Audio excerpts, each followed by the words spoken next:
Okay, Assalamualaikum warahmatullahi wabarakatuh. InsyaAllah hari ini kita akan masuk kepada modul 4, iaitu tajuknya ialah perakaunan untuk perkongsian.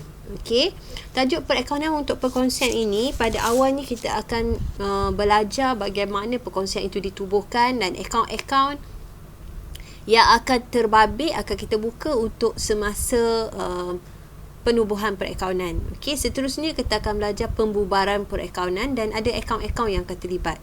Okey, untuk modul ini di dalam buku teks ia bermula di muka surat 106.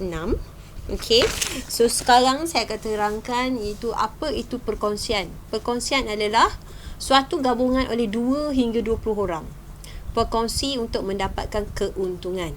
Itu perkongsian, maksudnya 2 hingga 20 orang. 2 hingga 50 orang adalah perkongsi bagi perkhidmatan profesional. Profesional yang macam mana? Akaunten bertauliah, peguam bertauliah, arkitek bertauliah yang profesional. Okey? Ciri-ciri perkongsian yang pertama ialah mestilah berdaftar dengan SSM.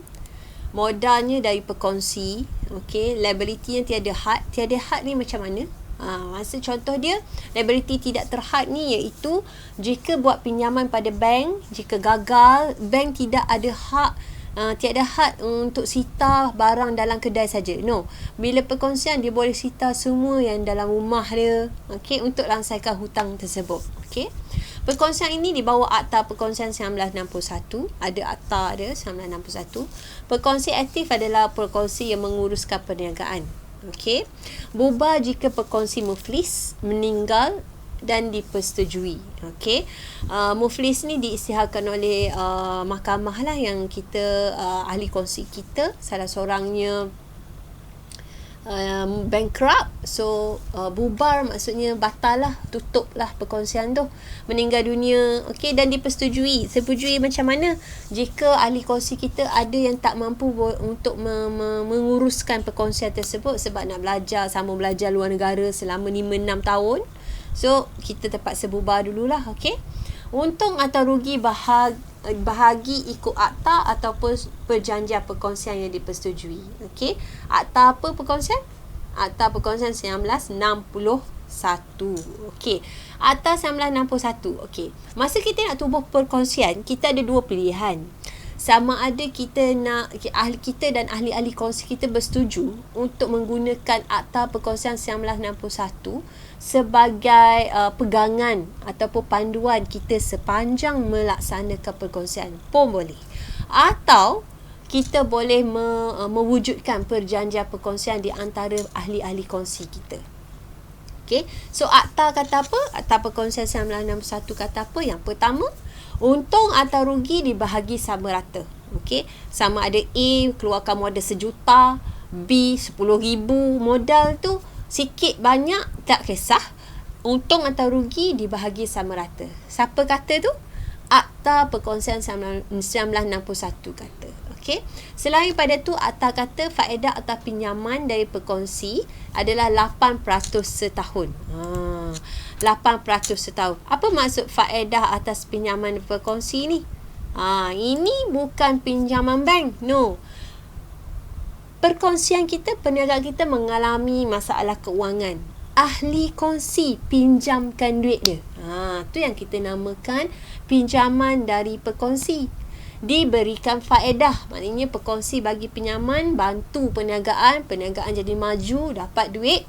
Perniagaan bersetuju, akta kata perniagaan bagilah 8% faedah atau pinjaman yang diberi oleh perkongsi itu, 8% setahun. Jadi faedah atas pinjaman ini akan menambahkan, menguntungkan perkongsi lah. Okey, tiada faedah atas modal. Akta kata tidak perlu bagi apa-apa keuntungan atas modal perkongsi sumbang. Okey, itu akta kata.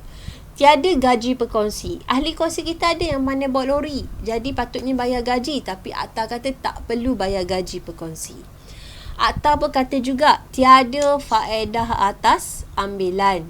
Maksud dia faedah atas ambilan ni, kalaulah perkongsi buat ambilan, tak perlu dikenakan faedah. Siapa kata? Ya, pandai. Akta Perkongsian 1961 kata.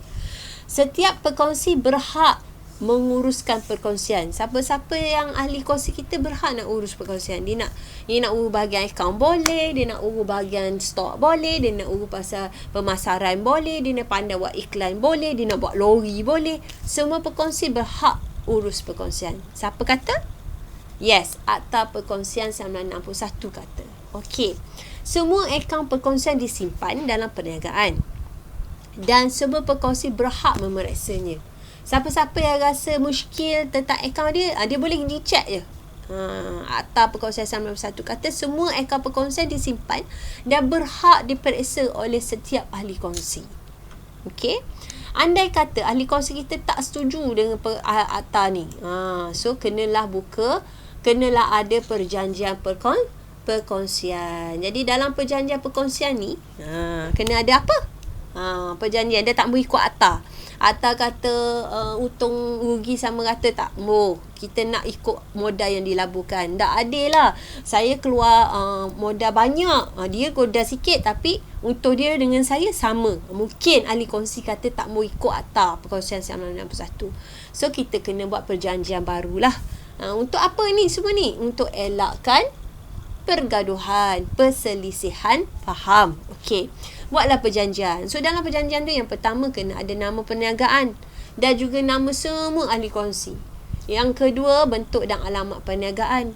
Yang ketiga, mesti ada kuasa dan tanggungjawab lah. Kena jelas dekat situ. Perkongsi A tugas dia apa, perkongsi B tugas dia apa. Lepas tu cara penyimpanan akaun tu, apa yang ada dalam kandungan ikatan perkongsian. Cara penyimpanan akaun. Okey. Kandungan ikatan perkongsian yang pertama mesti jelaskan modal yang disumbangkan. Okey, perkongsi A berapa modal dia, B berapa, C berapa. Ada 10 orang lah kena cover. Okey, faedah atas modal nak bagi berapa, gaji yang dibayar pada perkongsi aktif berapa, faedah atas ambilan berapa, faedah atas pinjaman perkongsi berapa, kongsi untung dan kongsi rugi ni pula dibahagikan macam mana. Semua itu adalah kandungan ikatan perkongsian. Mesti ada benda ni. Kadang-kadang soalan objektif keluar. Berikut ialah kandungan ikatan perkongsian. Kecuali. Tu dia. Okey. So, apa yang berubah? Apa yang berlaku apabila pemilikan daripada milikan tunggal, okey, pemilik dia seorang, jadi ditukar perniagaan dia kepada perkongsian. Apa yang berlaku? Yang pertama, modal makin banyak lah. Betul tak? Beza lah. Seorang pemodal dengan pemodal yang 2 hingga 20 orang. Betul tak? So, modal pun banyak.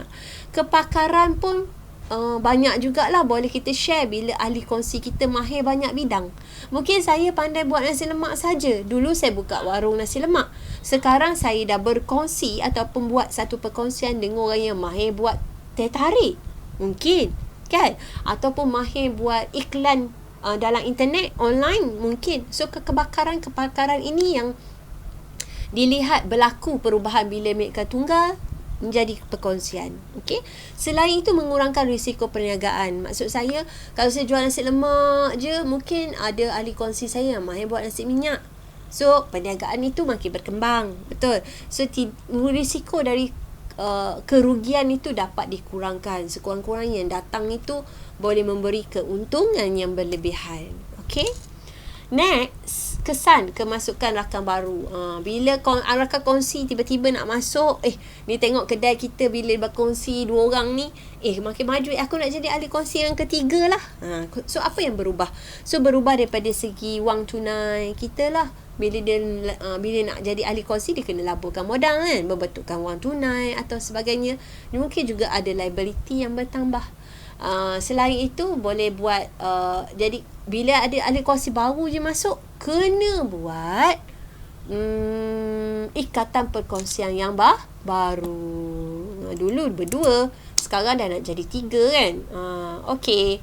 So dalam penubuhan perkongsian ni, marilah berkenalan dengan tajuk apa ni? Akaun pengasingan untung rugi. Kalau sebut je anda dikenaki menyediakan A, akaun pengasingan untung rugi, kita dah tahu dah dia tajuk apa. Yes, perkongsian, iaitu penubuhan perkongsian. Maksudnya perniagaan yang perkongsian ini nak buat dia mesti ada akaun pengasingan untung rugi.